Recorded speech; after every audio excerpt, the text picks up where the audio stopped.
Well, Democratic leaders continue to canvass in Middle Georgia ahead of the 2024 presidential election. WGXA News reporter William Bazone joins us live in the studio tonight to talk about one of those visits. William.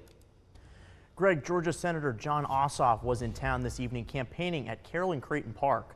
The Democratic leader encouraged attendants to keep doing their part ahead of the election in just 14 days.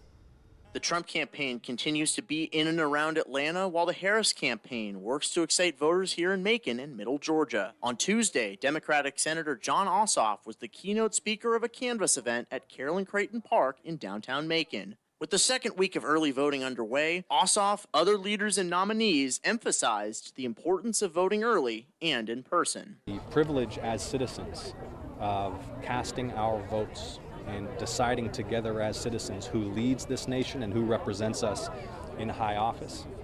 Now's our opportunity to do that. Early voting is open. Don't put this off until Election Day. The stakes are too high for the nation. Mayor Pro Tempore and District 5 Commissioner Seth Clark was in attendance today and said that policies from Biden and Harris's White House have been transformational to Macon-Bibb County. With the American Rescue Plan dollars, we've been able to build the Brookdale Resource Center. We've been able to pay law enforcement officers what they deserve and make their starting salaries regionally competitive for the first time in decades. That has resulted, we've been able to fund the Macon Violence Prevention Program. We've been able to create dozens of no-cost mental health clinics in Macon-Bibb County. Across his time in City Hall, Clark said he's noticed a change in the way that people are being active. If I've seen any change, it's been an excitement.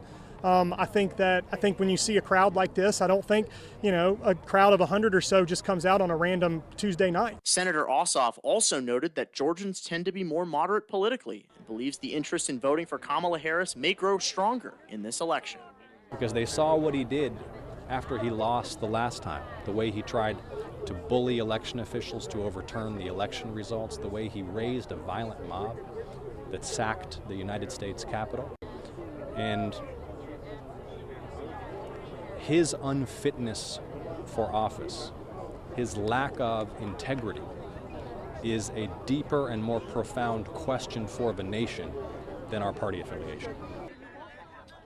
Whether you're voting as a Republican or a Democrat, if you'd like to vote early, we've included a list of locations and hours on our website, WGXA.tv. That can be done from now until November 1st.